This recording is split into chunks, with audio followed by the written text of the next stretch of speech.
à l'heure, vous évoquiez la souveraineté et vous expliquiez qu'il serait important que les Africains apprennent à faire respecter leurs règles.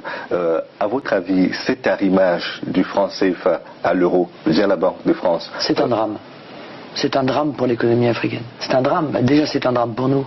Donc, je pense que c'est aujourd'hui un des inconvénients majeurs, hein, parce que, évidemment, ça soumet l'économie africaine à une asphyxie.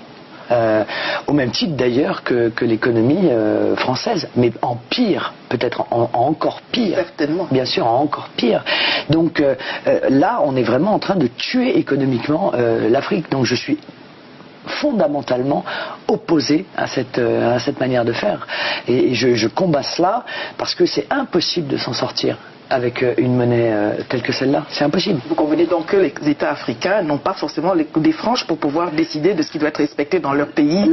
Là, oui, mais bien sûr, mais vous savez, moi, encore une fois, quand je défends l'indépendance monétaire de mon pays, je défends l'indépendance monétaire de tous les pays.